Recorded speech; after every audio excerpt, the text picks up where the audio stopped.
Hi, this is Bethany Marshall from Morgan James Publishing, and today I'm speaking with our author, Logan Stout. Hi, Logan, how are you? Hey, Bethany, doing well, thank you. Thanks so much for joining me. And Logan is the author of Grit Factor 15 Attributes to Doing Life Better. Wow, what a fantastic title. And I'm so curious to learn more about your journey and what brought you through this process to write and publish a book. So thanks for spending some time talking with me today about your book, Logan.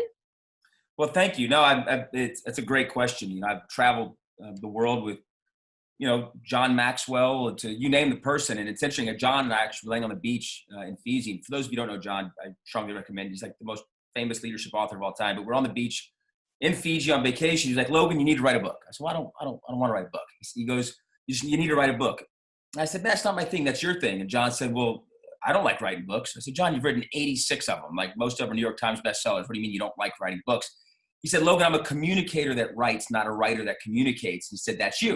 He said, the difference is a book can be where you cannot be. And so that's really what inspired me to write the book, is just to use, listen, I grew up with humble beginnings. I've been blessed to do what people dream of. I don't say that with any arrogance at all. I say that because that really is what inspired me. I think people think there's some magic key to success, and there is no magic key. It's a collection of a lot of things. In fact, Barbara Corcoran, she's on a show called Shark Tank. She actually wrote the foreword. She's a dear friend, and her and Damon John and some endorsed my other books too. But my point is Barbara, she grew up dirt poor, and we were having dinner recently, and she was like, "Man, Logan, people just don't get it. They just don't understand the grit you have to succeed." And I said, I totally agree. And yet, if they understood the attributes of grit, think of how many more would succeed, not just in business, but in life, in their marriages and parenting and every aspect of life. So really what inspired me is I believe that most people feel like something's missing. I feel like they feel like there's something more in life. They can't quite put their finger on it. Or I feel like people are in such a funk, they have almost kind of given up, right? They just sort of get given up. And I just believe that thoughts lead to actions, actions lead to habits, habits lead to results. So really input leads to output, right? And so my big passion is I want to see people reach their potential. I want to see people reach their abilities in life. And I know for a fact, because I've seen me do it, that regardless of how you start, regardless of the hurdles and the adversity and the struggle and the things that happen in your life, the only thing keeping you from succeeding is yourself, right? You don't fail your way to success, right? You have to do intentional things. I'll wrap up the answer to your first question with this. The majority of people, I believe, accidentally exist through life versus intentionally designing their life. Hmm. So my passion is to help people intentionally design their life. And that's why I wrote the book Grit Factor. When you can apply the 15 attributes to what you're doing now, it's going to help you have better thoughts, lead to better actions, which lead to better habits, which lead to better results. And we are a byproduct of our daily routine. Bottom line, successful people do daily what everyone else does occasionally. And so the more we can do the right things repeatedly over an extended period of time, the better your life's going to be. And so for me, I want to see people get results in their life, in all areas of their life. And that's really what inspired me to write the book. Hmm. Wow. And you hit on so many fascinating points there. And I really appreciate what you say about, really anybody, no matter where they're starting from with the right habits, with the right actions day to day, can really turn their lives around and reach their goals. So specifically this period of time this year, we've been living in some really interesting times.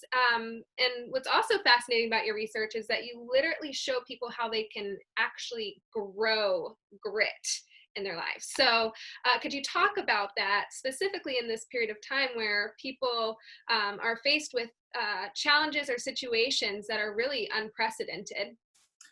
That's a phenomenal question. It's interesting. When I wrote the book, that was way before all this craziness has taken place, right? That was way before 2020 was 2020. And so some of you may be watching this on replay. You may be watching it live. I don't know. But I mean, you talk about serendipitous. Like I couldn't imagine a better time for people needing the content in this book. And so, listen, when you're dirt poor and you're struggling, nobody cares about your advice.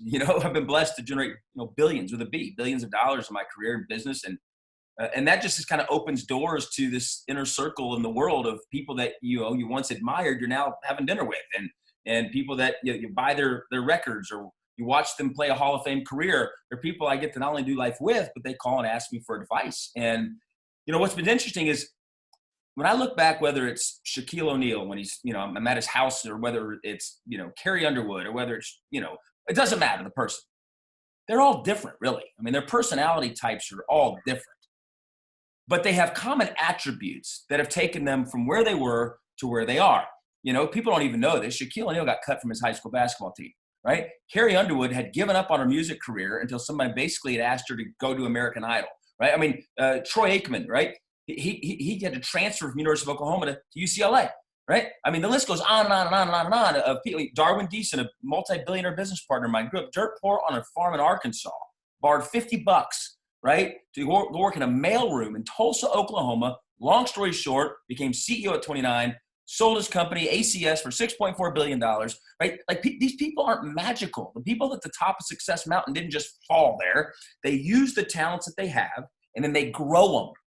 And that's really the purpose of this book, is you all have talents. Like, nobody is a mistake. You all have unique things, right? I'll never be able to sing like Carrie Underwood, but you know what? She can't do things I can do, right? I'll never throw a football like Troy Aikman, but he can't do things I can do, right? I'm not going to be 7 foot like Shaq, but he can't do things I can do. And so ultimately, it's how do we tap into what we can do versus what we can't do? And then ultimately modify our behaviors. You see, you can't modify your personality type. The personality type is what it is, right? But what you can do, and it's not that you can't tweak it and improve. But what I'm saying is, it's about behavior modification. That's how you grow grit, right? Behavior modification, right? See, most people have these uphill dreams, these uphill goals, and most of their uphill dreams have died back when they're in high school, right? They come out of high school all fired up about life, and maybe college all fired up about life. And it's interesting, the more we age, right? Remember, getting old is automatic. Getting better is not, okay? And so most people, they have these uphill goals, uphill dreams, but they have downhill habits. Okay, you can't go uphill with downhill habits. You need uphill habits. And I got that from John Maxwell, my mentor. And, he and I were talking about that. It's like, if people would just swap a bad habit with a good habit, amazing how they could lose weight. If they would swap a bad habit with a good habit, amazing how their spiritual journey would get better.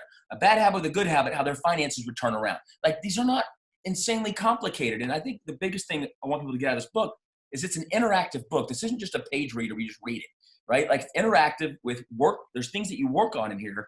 Because listen, that's my passion. I want nothing from anybody. I want everything for everybody.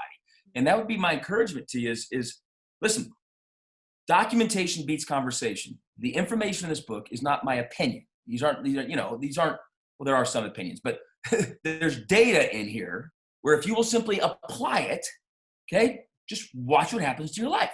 And that's the point I try to get across. You ask me, with my experiences and all the things that I've done in life and the people I get to do life with, listen, they're all born the same way. You know what I mean? And I know these are supposed to be short, quick interviews, but I'll leave it on this point. Every expert was one point in time a beginner. Okay? And I love the story of the young couple who were on their honeymoon. For their honeymoon, they decided to do something a little different. They decided to go visit some small towns. So instead of going to the beach or something like that, they went to small little towns. And their favorite thing to do was to find someone who grew up in that town and ask them the question, have any great men or women been born in this town? Well, they happened to see an old man sitting on a park bench. They, excuse me, sir, how long have you lived in this town? And the gentleman said, well, I've lived here my entire life, 78 years. They said, that's so excellent. Well, have any great men or women been born in this town? The old man sort of looks up at him. He says, no great men or women have been born in this town. Only babies. and I think people they see certain people, they don't realize, like, they got faults, they have mistakes, they got baggage, they have, but what separates them? That's the passion behind this book.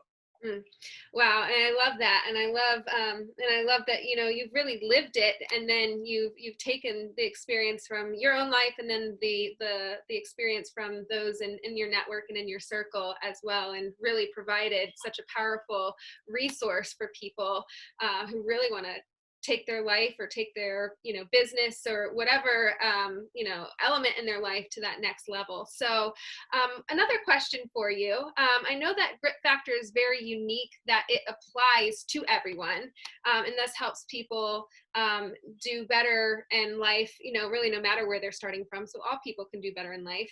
What advice would you have today for someone that hasn't read one of your books before or heard you speak?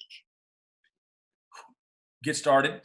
That's what I would tell you. I mean, I think what you'll find is you'll see very practical. I've read books. I'm actually in my home office right now. I've read books, and sometimes you read your 10 pages in, and I think the person's more focused on impressing you with their intellect than helping you. I think we've all read books. It's like, okay, I struggle to connect with this, and for me, I just wanted Grit Factor to just be an easy but powerful read that connects with people that may even hate reading. It could even be somebody who goes, I don't want to read, right? And of course, whatever. It's like I always say, yeah, you do. You read every day. You read social media, hours of it, all the time. Don't tell me you don't like reading, right? And so my encouragement is, listen, I don't want anything from you. I've been very blessed in life, been very fortunate. I want people to be able to use this information and get results, period. When I read a book, and I'm going to be brutally honest because that's all I know how to be. I'm not some guy who just loves reading. Okay, that's not me. There's some people that are that way. They just love to read. Okay, and it's probably, you may think I'm a hypocrite as an author saying I don't love reading. I really don't. But here's what I do know: the price I pay for reading far outweighs the price I would pay if I don't read. And so every morning I start my day, every single morning reading, and I read personal growth, personal development, leadership. That's just my world. That's what I live in. And that's what I read every day, every single day. I fill my mind with the right things, because if you don't make your way in the world will make its way in you. Life, especially in this world we're living in right now, why are some people just thriving and dominating while other people are just completely depressed and miserable? Right? It's not about what happens to us in life. It's how we respond to what happens to the things in life. And your response grows when your grit grows. The way your that grit factor determines your quality of life and whether you dominate a situation or get dominated by it. And so, listen, whether your goal right now, as you're listening to this, whether your goal is to grow mentally, spiritually, physically, financially, emotionally, right? Your emotional intelligence, or relationally, you want to grow in your relationships, a better quality relationship, whatever it is, this book is for you. I mean, and again, I don't care if you're my 8-year-old. I have twins, by the way. My 8-year-old has read Grit Factor. Like, he could come in here right now and tell you any question you want to know about Grit Factor. And so, and then what's been awesome is people that are extremely successful. I mean, the people that I admire have read it and said, man, it's one of the best reads I've ever had in my life, which is humbling for a person who doesn't like to write. Right? So, listen, I'm excited for people that really want to do life better. I pray that this book adds value. I believe it will with all my heart. And so for people that I haven't met, the last thing I would say is I would love to meet you, right? I would love to meet you. So connect with me. You can find me, all over the internet, obviously, but I'd love to meet you. Awesome. So if somebody does want to find you online, do you have a website that you can direct us to?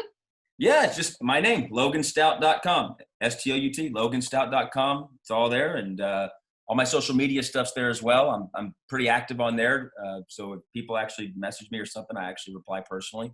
I've always been anti these people that just like hire people to reply to their messages and pretend like it's them. Like, come on, man. Like, just turn off your messenger if you're not going to reply personally. So yeah, so if I can help in any way, I would love to.